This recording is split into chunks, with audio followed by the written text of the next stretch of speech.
Welcome, everyone. Thank you for joining us today for a discussion on Apache Log4j vulnerability.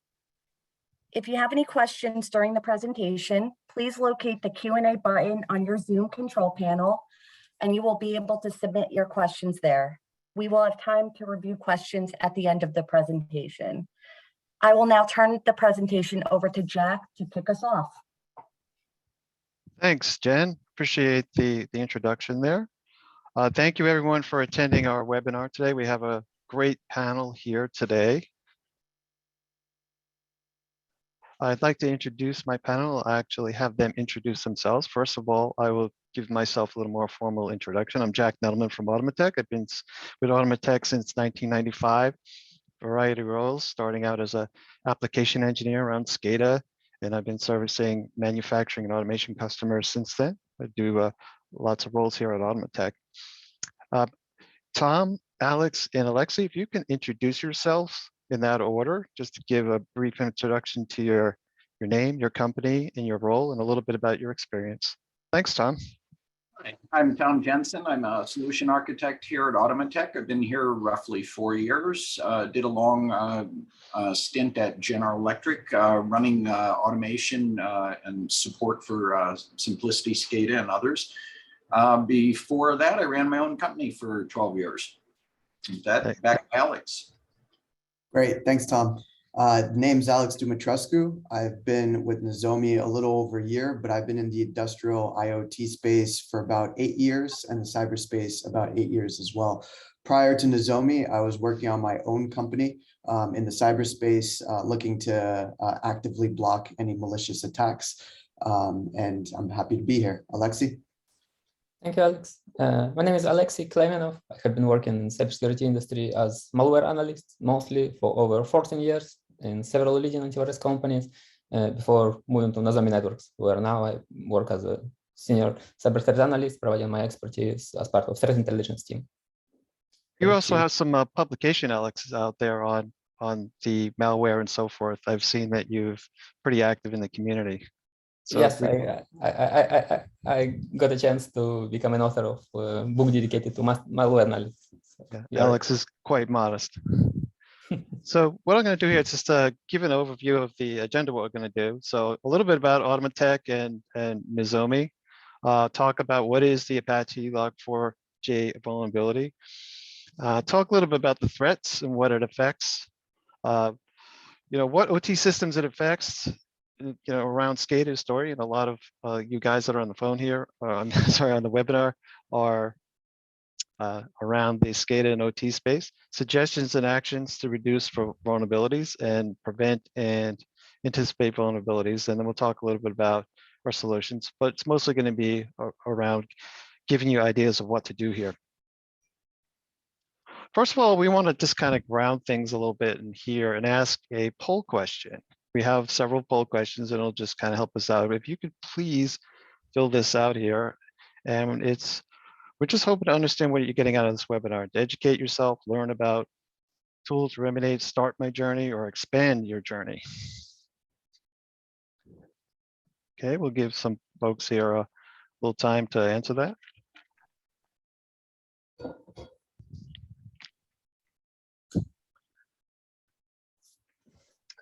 Jen, how are folks doing on this? Are we getting some answers here? Yeah, we're great. We have 100% response rate.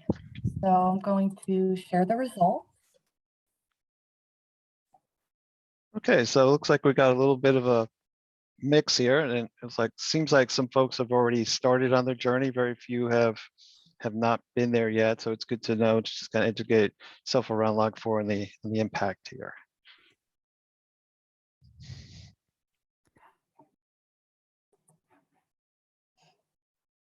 Okay, first of all, just a little bit about Automatec. So with Automatec, we like to think we start with our employees first. And if we take care of our employees, then we help our customers, then we help the community. A lot of our customers are in food and beverages, life sciences, and other industries. So we really think we're part of the community. Our mission is to build long-term relationships, solve tough problems for our customer, and become trusted advisors, and kind of help them with good support and services. So what we do is great support, building enduring relationships, solve those tough problems, and how we do that by deep technical knowledge, having great relationships like we do here with our suppliers like Nozomi, and providing support. So Automatec, we started in the Northeast, have expanded. We are part of the Flow Control Group, which is now owned by KKR. And we have a sister company, CB Pacific, that is also in the loop in terms of our solution set. So what we do here at Automatec is we help our customers connect, control, visualize, analyze, and optimize. And we have solution sets around that. Of course, when you're going to do all this thing around controlling and manufacturing execution systems, you have to do that securely. So we partner with Nozomi as one of our OT partners here. And I'm going to hand it over to Alex here to talk a little bit about Nozomi at a high level, what you guys do. So Alex, why don't you kind of take it away? Yeah, thank you. So just want to set the tone a little bit and let you know that Nozomi has global deployments, right? We're in over 1,000 different installations that we've done. We have 300,000 devices monitored consistently. We've been deployed in over 5 continents, and we have a very strong partnership similar to what we're talking about here today with Automatec. And I think the key thing here is we're in almost any industry. Our solution and our services work within every industry to provide the necessary visibility to help our customers understand what's really existing within their infrastructure. So some of those industries are highlighted to the right. I'm sure a lot of you fall within these, and whatever industry is not here, we're consistently adding new verticals to our repertoire. So next slide. Okay, great. So how we do that, the main piece is we have that visibility that I was talking about, right? You can't protect what you can't see. Once you have a very good understanding of your IT, OT, and IoT networks, you can start adding the cyber layer on top of that, which allows you to detect the different types of vulnerabilities, threat, and incidents within your environment. All this information within the automation, the machine learning that we provide our customers helps reduce the amount of time it takes to respond to an incident or even help troubleshoot any issues within your network environment. And the way we really do this is, our deployments are extremely flexible. We can scale to any distributed environments. We have very strong integrations with other third parties that, you have a SIEM or a SOAR where you want to take this data and start incorporating it in other parts of your security process. And we're continuously adding protocol support. So most of the OT protocols we support at this day, and if we don't support it, we're able to incorporate it within a timely process. And again, all of this is controlled and monitored directly from one single pane of glass. So it breaks down those data silos that you may have within your infrastructure. Okay, great. Thanks, Alex. So we have a second poll question. We would like to know, do you think this Log4j, is it something real? Is it or is it just type here? So we just want to kind of get a sense for what you think this is all about before we actually start.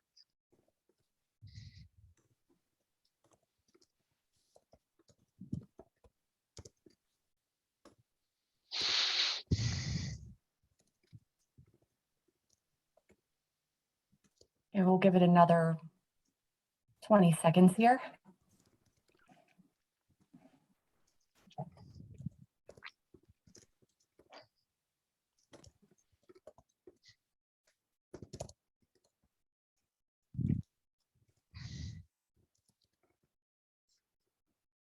Okay. Going to share the results. That's interesting. A lot of people just not sure. I guess maybe that makes sense here. So guys, do you have any comments on this, on the poll at this point, or do we just want to move ahead? Sure.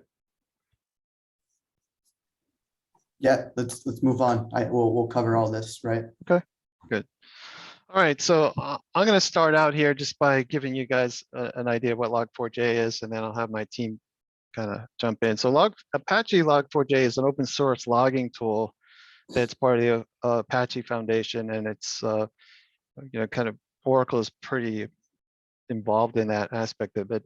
What people really do is they use this Log4j to log events and incidents for an application so you can track it. So a lot of times if you're working on an application and you work with the tech support team, then they say, can you send me a log file? Well, a lot of times these things are actually created in with the Log4j toolset. And the Log4j toolset is, it's part of Java, and as a lot of you probably know, Java is pretty ubiquitous out there. And so the Log4j is actually a toolset, but the vulnerability is the Log4j shell, which is one of the libraries that's inside of it. It allows attackers to remotely control stuff by potentially putting malicious code inside there. So Alexei, I'm sorry, could you kind of comment on that last statement and you guys kind of just discuss this portion a little bit about the vulnerability itself? Yes, sure. So basically, an ability for attackers to execute code remotely on a victim's environment is generally abbreviated as RCE, remote code execution. And this impact is considered among the highest in terms of criticality. Why? Because it literally establishes a bridge between attackers and the victim, which switches the official status of the victim as a breach organization, which should trigger the corresponding procedures like incident response, public announcement of the successful hacking activity. So that's why it received so much attention, among other factors, which we're going to cover in the next slide. Yeah. So let me just ask one thing on that point. So when you say remote code execution, feel free to correct me here, but it's basically suggesting that any malicious attack can be infiltrated and put in within your infrastructure using the Log4j library, right?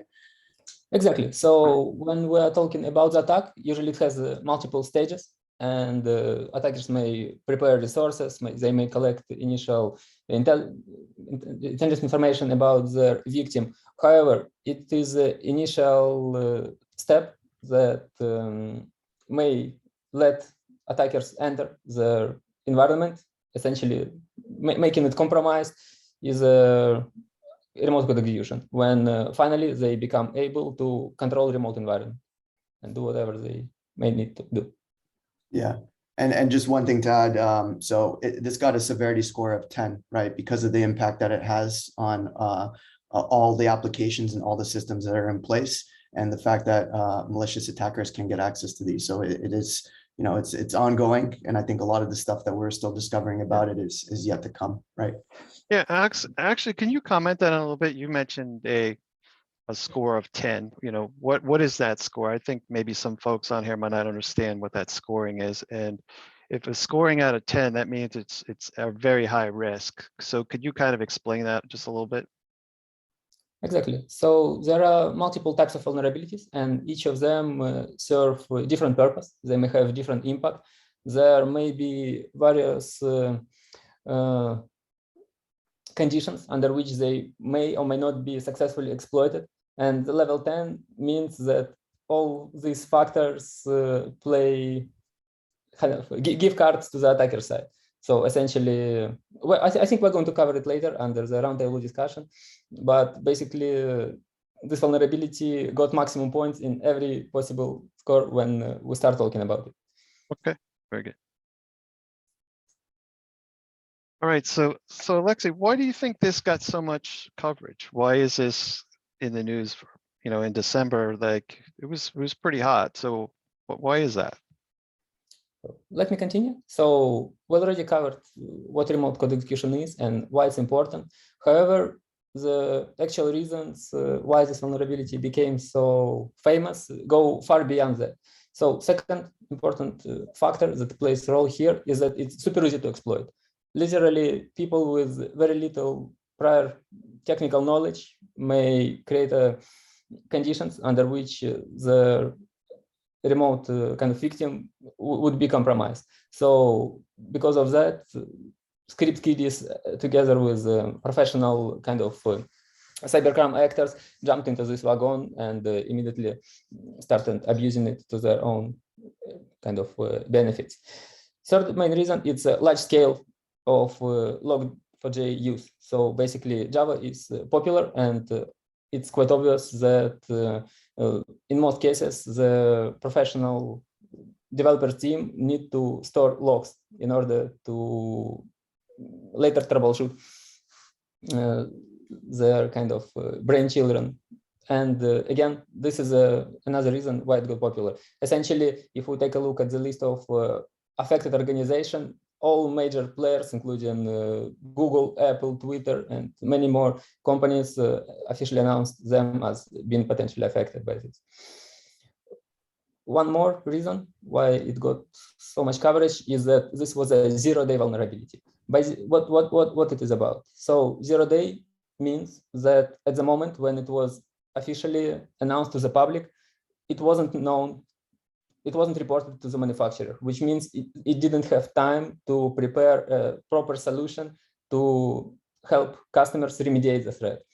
Essentially, usually what happens in this case, there are some official guidelines that are released to temporarily mitigate the impact as much as possible.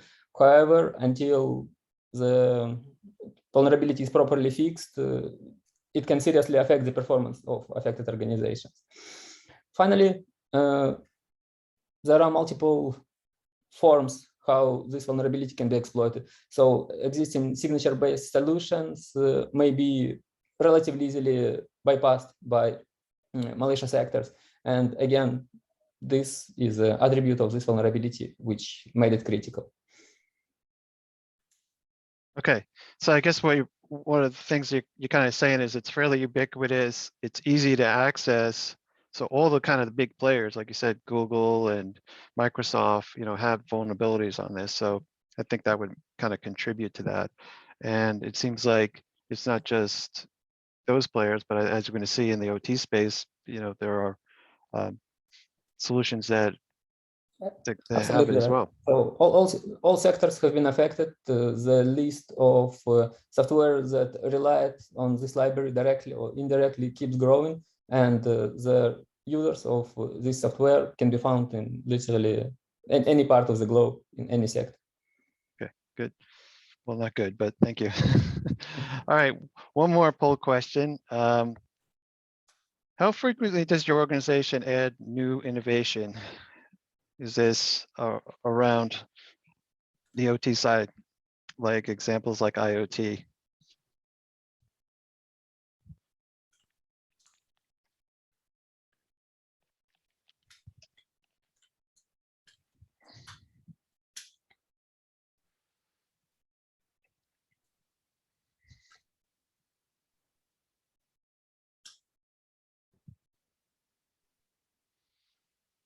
Okay, Jen, how are we doing there? Good, we're still getting some responses here. Give it another 10 seconds.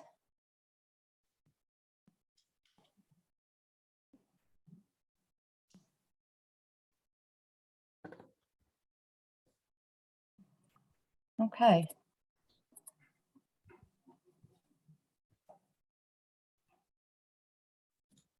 Okay, so it's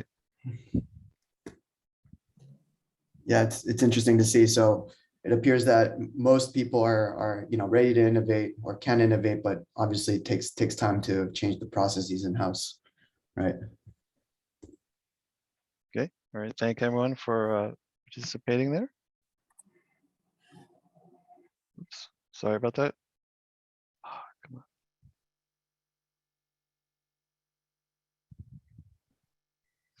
So I'll start again with Alexei. How quickly did this become abused, and and do you have any notable examples here that we could talk about? I know we talked about it a little bit on the prior, but can we elaborate a little further on this?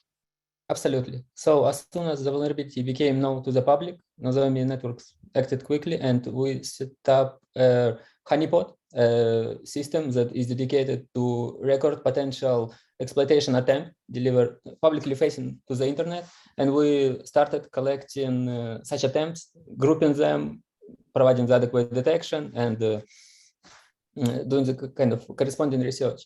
So immediately after we deployed it, which took it was hours after official announcement, we immediately started getting hits related to this vulnerability.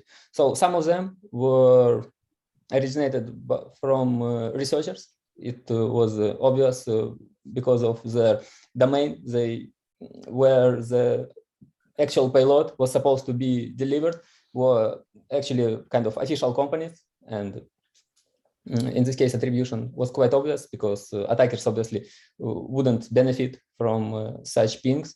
Others were malicious, and the most notable actor was IoT botnet, which is quite popular, kind of quite widespread, I probably is the right way to say. This and previous years called Movestick. So the main way how it gets money is organizing DDoS attack, distributed denial of service, when they initiate multiple attacks from various machines into a single target and make it inaccessible. And secondly, cryptocurrency mining.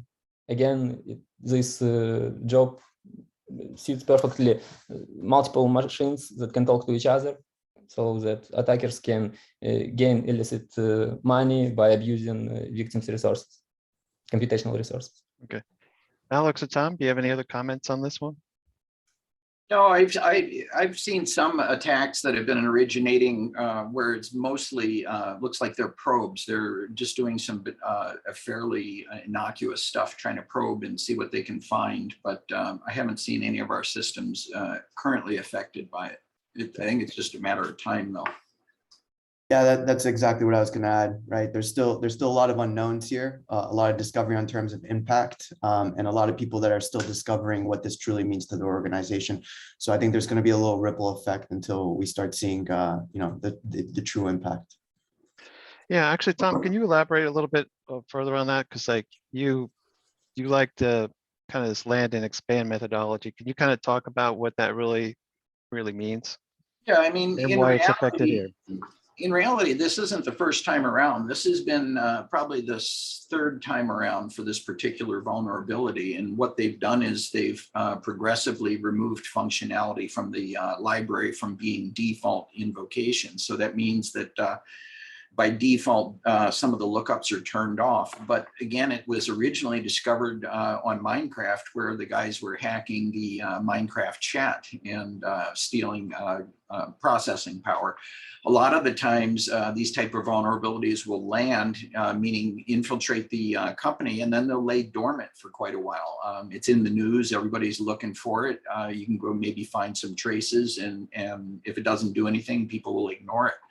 Well, the idea then is that you can expand. You look horizontally, you look for network connections, you can find out where your domain controllers are, you can go find where your network proxies are, and attempt to gain control of your own logs. Once you can land and expand horizontally and hide your traces, you're in and you can do what you want to do. So I think we haven't really seen the tip of the iceberg yet. I think there's a lot more to come. Yeah, I think a lot of these malware actors, what they do is, like you said, is they stay dormant for a while, and then they make sure that they spread out. And once they're spread out, then they come alive. I've seen that happen with some ransomware attacks where they found out after the fact that they were dormant for like a year and a half. So it was actually in the system for a year and a half, and then it got activated. So I think, Tom, you have a good point here, is that I think we're going to see more of this because there's some dormancy with it. It's been out there. So I think there has to be steps we got to kind of take to make sure that you know what's going on with this.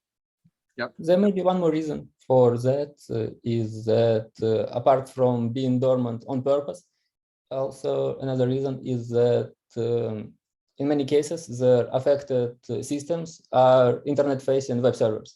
And for many actors, it's not the ideal target. It doesn't make sense to destroy it. It doesn't make sense to corrupt the data. There is usually no valuable information there. And apart from that, it may be relatively tricky to perform lateral movement, which means propagating further from this machine to other systems. Usually internet-facing systems, if everything is set up correctly, are located in a demilitarized zone or somewhere there. So, and there are strong security policies that are supposed to prevent anything from coming from there back to enterprise environment.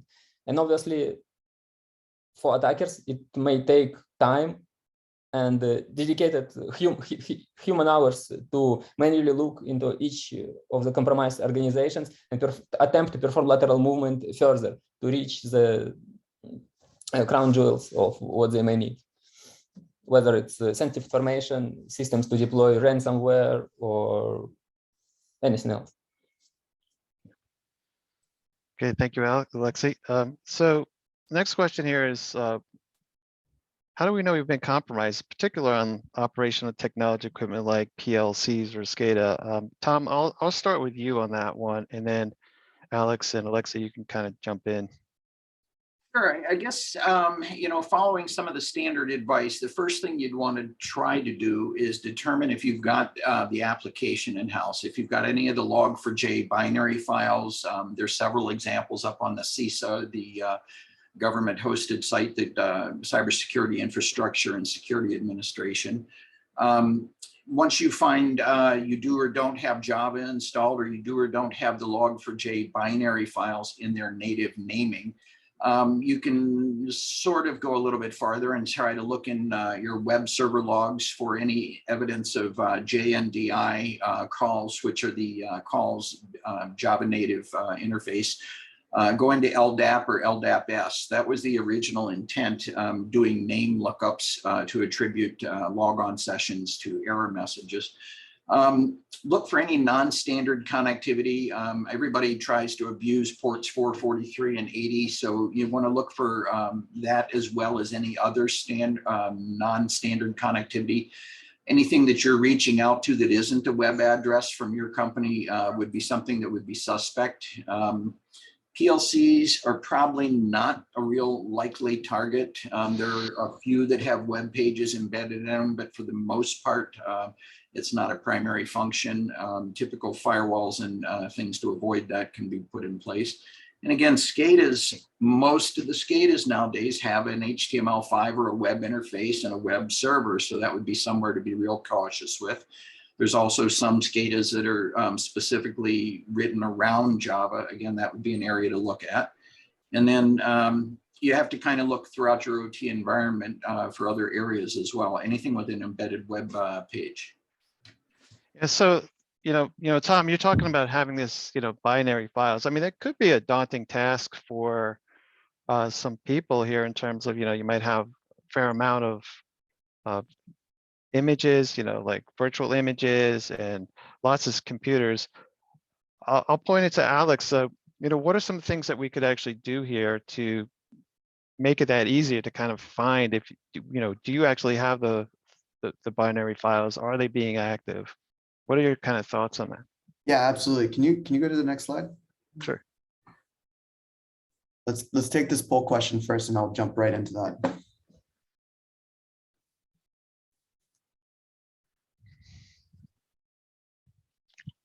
So the purpose of this is really to get a handle of, what are you guys already doing internally? What tools are available to you, and kind of where you guys are looking.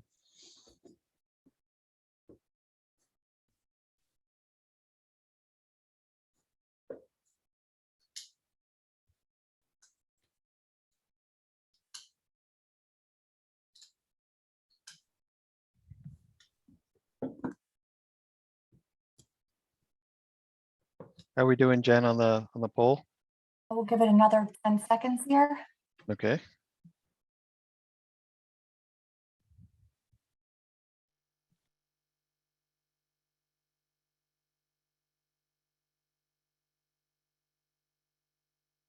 Okay.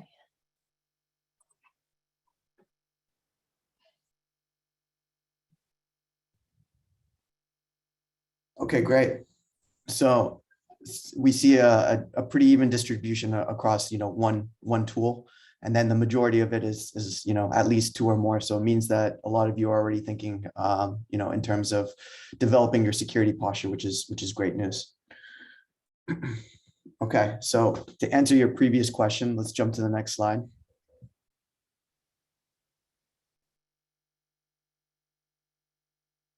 Oops. So this is kind of what you were attaching to, right? Yep. Yeah. So next slide. Let the foam cutouts will help.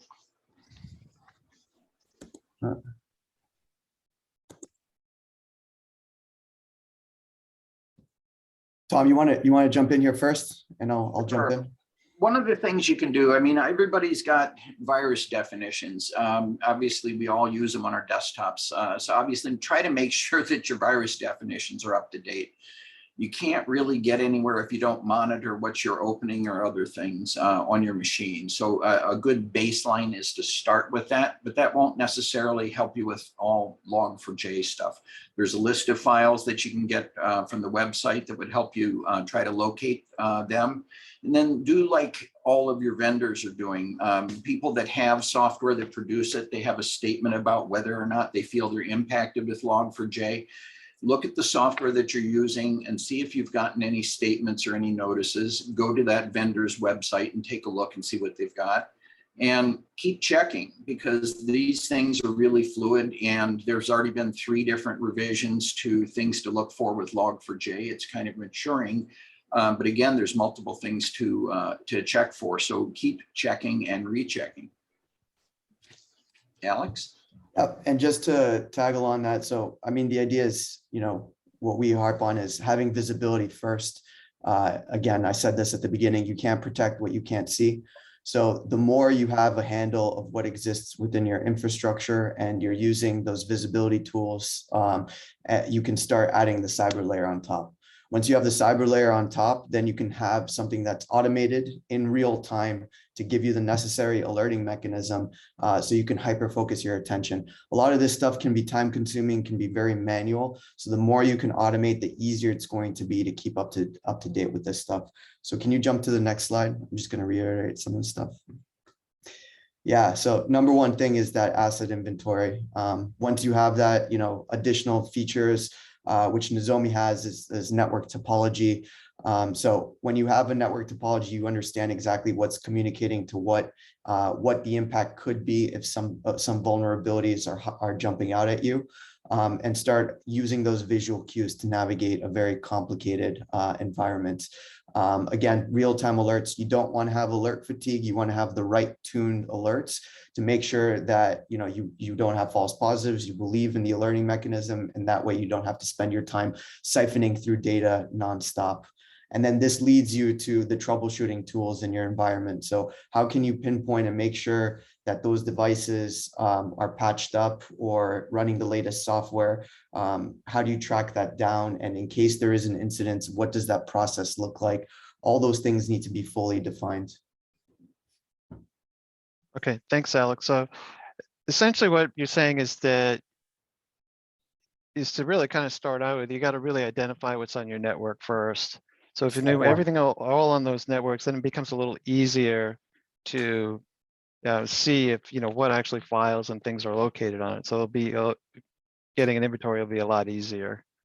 Yeah, and exactly. And I know that a lot of folks are doing this, but I going around a lot of companies, people don't actually have an asset list yet. So it is an important part of your journey to make sure that you're doing that.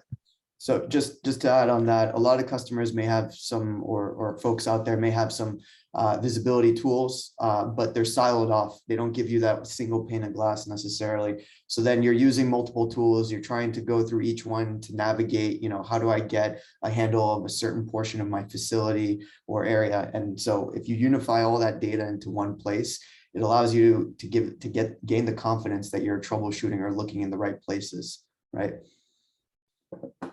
Right. So could you just kind of elaborate with some of your customers? Well, how have they kind of taken this with the Nozomi solution and identified the Log4j? Yeah, for sure. So I'll let Alexi jump in here too. So typically what we've seen is our security research team, Alexi and the team, working behind the scenes, add support directly into our threat detection. So we're able to monitor it in a number of different ways. So if you're being attacked, it gets raised as an alert within our infrastructure. But I believe we're also working on helping you navigate understanding the influence on different systems. Alexi, you want to jump in a little bit? Yes. So basically, apart from an ability to help customers with identifying assets, their criticality, where they're located, what's located there, and how they're interconnected, we also provide threat intelligence solutions where we attempt to detect threats at the early stage as soon as possible by various detection technologies. And apart from that, we're supporting an attempt to perform a vulnerability assessment, basically, and network visibility plays a significant role here. Basically, you can't identify if software is vulnerable or not until you know exactly what it is, what version of it has, and same applies to hardware. That's why all this works together in conjunction to achieve the goal. Yeah. And so the threat intelligence package that we're talking about gets updated with the latest and greatest information. So that's, whatever is going on in the world, like Log4j, 2 days after this was found out, we had support for it within our system. And it's continuously being updated for our customers to give them peace of mind that anything new that pops up, that we have support within our platform. Okay. So. Well, I just got a question. So let's say somebody doesn't have Log4j. I know we talked about it, but just say what is the things they can do like now? I know we said a little bit, but what do you think are some of the things that they should immediately do if they don't have something like Nozomi? Yeah, absolutely. So, I mean, the number one thing is asset inventory. Whether it's Nozomi or not, you need to understand, what exists within your infrastructure, period. Because you start understanding that certain assumptions that you may have of your network, certain silos that exist may not be as you define them, right? So we've had a few customers in the past that, they swore by their visibility tools. They told us that, they have network segmentation that's working properly. The second they connected something like, well, in Nozomi in this case, they were able to see that, certain devices are communicating across the segmented networks. And therefore, they're not actually practicing true network segmentation, which is a huge security flaw. So just right out of the gate, it's, being able to jump for those low hanging fruits once you have that visibility. So that's step one. And then from there, you can start defining, what's going on within my network and where should I focus my attention. Okay, great. Like in addition, the particular care should be taken off when we're talking about partnerships, because even though you're maybe in full control of your environment, you may not necessarily control your partner's environment. And this is something that is very important to understand, because usually in many cases, everything received from trusted channels are handled differently, and it may play an evil joke with cases like Log4j. Yeah, and I guess one more thing to add, I mean, even Automatec, right? They have the ability to come in and do assessments for you to give you an understanding of what's going on. So, there's many ways to skin this problem. Okay, all right, thank you.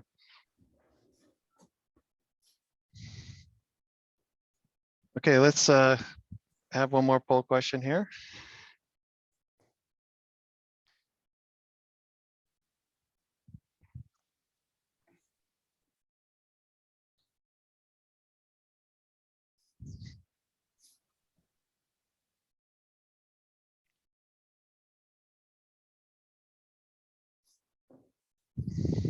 Okay, another 15 seconds.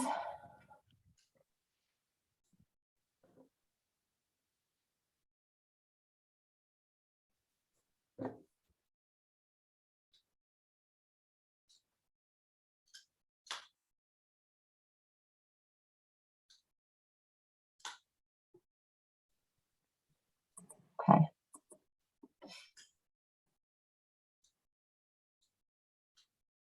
Well, yeah.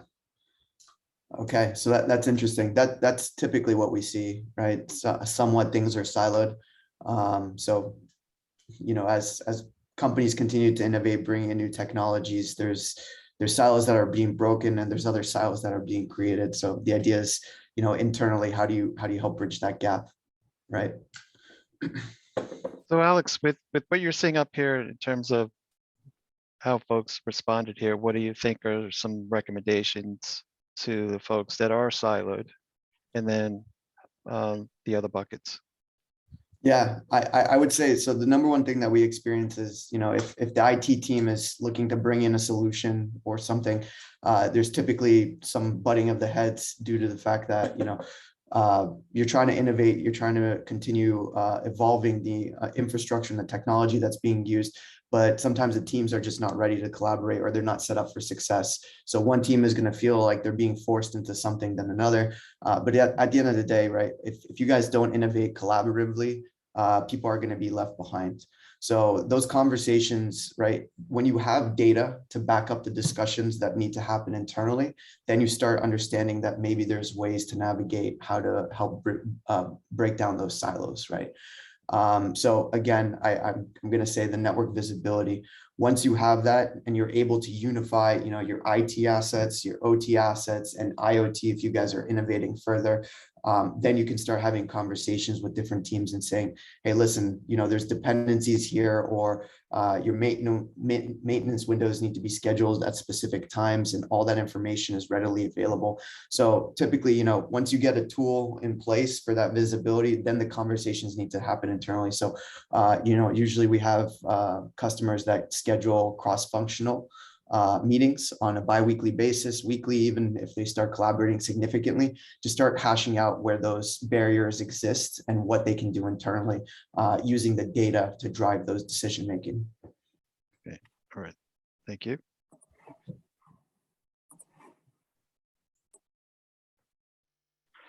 I think you kind of covered this a little bit. I don't know if you have any other comments here, Alex or Lexi, on kind of how you help with this thread. I think we did talk about it a little bit, but Yeah. I don't know if there's anything further that you want to comment. Yeah, I'm just going to highlight two more things. So the network visibility, right, it's 24/7 by 365, right? We do it in a passive way, so it doesn't impact your control or process networks, no load whatsoever. So therefore, you can have peace of mind that you can have this data without impacting, your critical infrastructure. The other piece is the anomaly detection. We've grazed a little bit over this, but the way we do it is we have a proprietary machine learning algorithm that's able to learn the typical network behavior profiles that you have. So that's things like, what assets are actually within your infrastructure? How are they communicating? Who are they communicating to? When are they communicating? And after we have a pretty good baseline of how the network behaves, typically we talk about, one full production cycle, which can be different for every single industry and every company. Then we put it into a protecting mode, which allows, let's say outside of those, 700 assets that you had on your network, one new asset pops up while you're in protecting mode, that's going to raise an alert just to give you awareness. It may just be that it wasn't captured during that production cycle, or it doesn't communicate a lot, but at least you get that visibility, because the risk for it being a malicious attack is pretty high. So you want to have that visibility into it. So that's a little bit about how we do the anomaly detection, but the goal is really to automate the data collecting and the data analysis to be able to give you time back so you can work on, do what you guys do best. So Tom, why don't you comment a little bit about just how Automatec can help our customer base with this issue around Log4j and the Log4j shell? Pretty much the best way to have us help is to start talking to us. There's a lot of different things that we can do. Network segmentation we've mentioned. Obviously, if you've got your Scada on the internet, and don't tell me that you do, you might want to take it off. But you could also look at intrusion protection and intrusion detection, which are typically abbreviated IPS and IDS. The ability, like Nozomi, to protect by detection, maybe some of our hardware-based firewalls for physical protection. Again, secure remote access. You don't want things on the internet. Again, say that twice, just until you get it for sure. Segment. You need to be able to disconnect your segments between functional areas. You don't want your PLC I/O hanging on your file transfer network. You want to have everything go through zones and isolation points. And then, as is always the case, something's going to happen at some point. You need to plan for disaster and have a recovery method. potentially fault-tolerant computing, redundant storage, off-site cloud-based immutable backups, things like that. A couple of different ways. So again, start by talking to us. We've got ideas.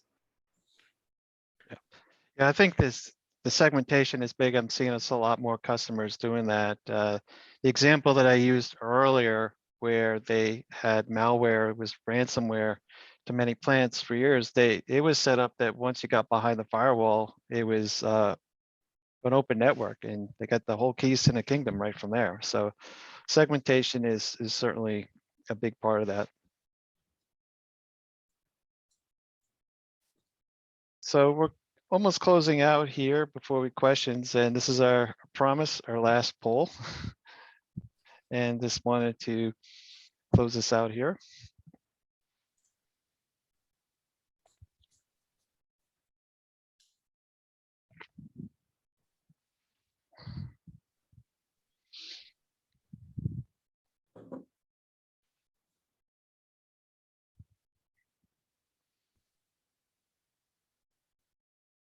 Okay, another 10 seconds.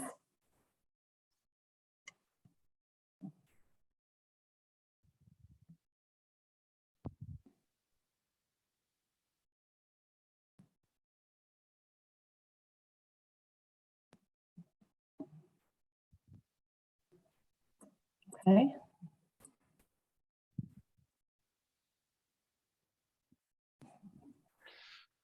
Okay, well, thank you there for that poll question. But we'll have some ways of getting in touch with us if you want to be able to discuss this a little bit further.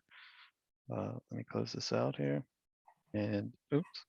Yeah, that's the one other thing, right? The difficulty is, where do you start? So, I mean, we do have the ability to kind of walk through other specific use cases if you guys are interested, just to keep in mind. So what additional resources do we have to find out about updates on this? Tom, can you comment on here? We're on these resources here. So we have a kind of a list of here, and this will be available to folks who attended here. These are all website links. Sure. There's a really good resource that we've all paid for through taxes over at CISA, guidelines and a database of affected software. That's a really dynamic item. The list is probably 25 to 3,200 hunks of software, all vendors across all walks of life. There's actually a tool there that you can use, either PowerShell or shell scripting or batch file for looking for some of the traces of the executables. And then there's a really detailed Log4Shell blog post on the Nozomi Networks, courtesy of the Nozomi Networks labs. Something else that you can do is you can also download the community edition if you want to get a little bit more familiar with what it looks like and how it works. Again, that's the Nozomi Networks Community Edition. Then on our Automatec support site, we have a wiki. You can go to our Automatec support site, go to the support tab, and under technical support, halfway down, there's our wiki. We have a specific set of vulnerabilities and listings for things that we rep. Anything that Automatec/CB sells, we've got references for those as well. Yeah, just want to comment on that we're constantly updating that. So if you keep going to that site there, you'll see that as our vendors are getting updates, we're updating that as well. Because I think this is going to be something that's going to be very active going forward for this year.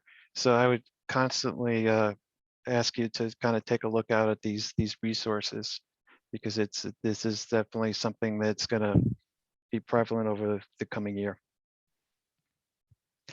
And this is kind of our, this is how to get in touch with us. Jen, I think we're at the end here. I just want to see if you have any kind of comments at this point before I ask our panelists any closing comments. Absolutely. Thank you, guys. So for more information and to contact Automatec, you can see on the screen is our contact information. You can reach us through email or phone, or visit our website at automatec.com. So we will go ahead and take a few questions now. Just a reminder, you can locate the Q&A button on your Zoom control panel where you can submit your questions right over there. So let's address some that came through during the presentation. One that came through was any specific case out there of this vulnerability on the OT side that you know of and can talk about?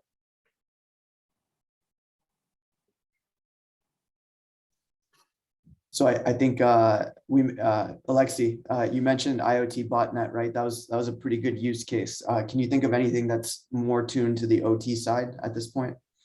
Exactly. So basically, the vulnerability itself is sector agnostic. So it doesn't differentiate between IT, IoT, and OT. So as long as the vulnerable application is internet facing, it may be discovered and abused. So from this perspective, there would be absolutely no difference, and OT is not immune just because of it's located in different sectors. All sectors are equally vulnerable to it. Tom, do you have any comments on that one? Oh, it's pretty close. I haven't really seen it in the Scada environment, but I fear that it will be showing up. Again, there's still people hanging them on the internet with their Scadas, so I think we'll see more of it. Okay. Thank you. Another question came in. How does Nozomi identify the Log4j vulnerability? I guess it's a question for me as well again. So basically, first of all Nozomi Networks threat intelligence subscribers, they promptly received a set of detections for potential exploitation attempts. We also updated it a few times later when new patterns became known to the public. And during our research, so all customers immediately started benefiting from protection provided by this methodology. And in addition to that, again, as we mentioned, signature-based approach might be a great first thing to do, but the right solution to mitigate the threat is to properly apply patching. Is that our company invested into improving our smart polling technology, which helps us identify assets in an active way for customers who are willing to do so. And this way, it allows customers to quickly identify vulnerable software and update it accordingly. Yeah, let me add to that. So basically, the threat intelligence package that we have has the ability to understand the vulnerability. Anytime there's a potential attack, that's going to raise an alert within your infrastructure based on the data that's being presented. And then, as Alexi mentioned, we didn't talk about this at all, so I'm going to give a quick brief summary. Smart polling is, in case you don't get enough information from the passive data, we're able to do smart polling, active polling, to be able to pull in just a little bit more contextualized data around different protocols or different systems. And we're looking to incorporate the ability to navigate the Log4j.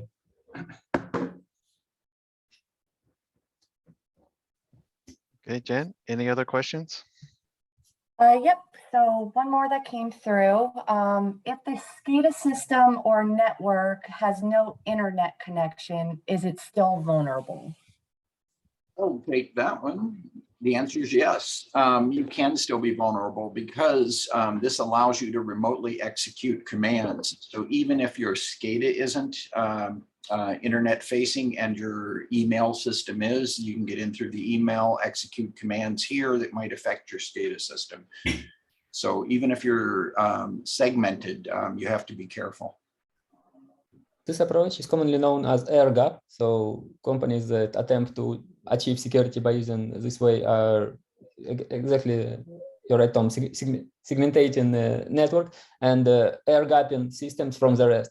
However, the Stuxnet attack proves that everybody, all of us, that it doesn't stop attackers from achieving their goals. There are multiple ways how this system still have to communicate with the rest of the world, and eventually, by putting a blind eye on them, will not lead to happy ending. And Yeah. just to add, I mean, if you're innovating, right, most companies that are looking to get more data and run analysis, whether it's in the cloud or on the edge or IoT or some flavor of all of these, right, AirGap isn't going to be viable every single time. It's a tool and it's worked for a while, but now with the sophistication of attacks, it's not going to be the end all be all solution, right? And that's why we have to have an understanding of what's going on within the infrastructure. Yeah, it's like I've heard of systems being air gap, but then they let systems integrators pull in their laptop without any additional security on it. You know, they just plug in their laptop or they put in a USB drive. So there's other policies that you have to have in place if you're air gapped. Find out how air gap they are, schedule a Zoom or a Teams meeting. Yeah. We actually had a use case in which a customer had an air gapped, or what they believe to be an air gap network, but they had a contractor come in to do some work, connected the laptop to the air gap network, but then also connected it to the corporate network, and that created a man-in-the-middle attack for alert for our system. So again, you know, contractors are going to always be doing work, and if you don't have that visibility 24/7, you don't know what's going on. Right, but it's not just the technology, it's policies as well. Yeah, So exactly. It's part of it. Yeah. Jen, is there any other questions? Yeah, we'll take one more question. And then we will probably have to close out here, but is this a new attack? Has it changed, etc.? What can we and Nozomi do to help mitigate this? I can tell you it's not a new attack, it's a regenerated attack, or a second or third time around on it. So even though it's been around for over 7 years, it's been used and abused then and now. So I think the best thing, as Nozomi has mentioned, is being able to see what's out there and what's communicating. If you're not listening in and finding out where your things are talking on the internet, you're going to be missing stuff. Yeah. And I mean, I'm just going to add on what Jack said, right? The technology is great, but you do have to have the processes in place too. And that's a team effort, collaboration, right? And there's a lot of education that can happen across different organizations, but at the end of the day, everything has to work properly. Otherwise, things are going to break down. Okay. I do want to just mention before we end the session here, that everyone will be sent the presentation, the recording, and the links to all the reference materials that were talked about previously to reference back to. Right, and Jen, also in that link, if there was, you know, that last poll question, it sounded like some people potentially would like to talk to us about this. You would put in a link to communicate with that, or they could just go to sales@automatec.com as well if they want to inquire about getting some help on this. Absolutely. Okay, great. All right. Well, on that note, looks like we're out of time. So if we missed anyone's questions, we will follow up with you offline. And we would like to thank you all for joining us today, and we will see you next time. Thanks, everyone. Okay. Thanks, you very Alex. much. Thanks, Alexi. Thanks, Tom. Thanks, Jen. Jack, Thanks, thank you, everyone. Jen. Thank you, Bye-bye. everyone. Bye. It was a pleasure. Bye-bye.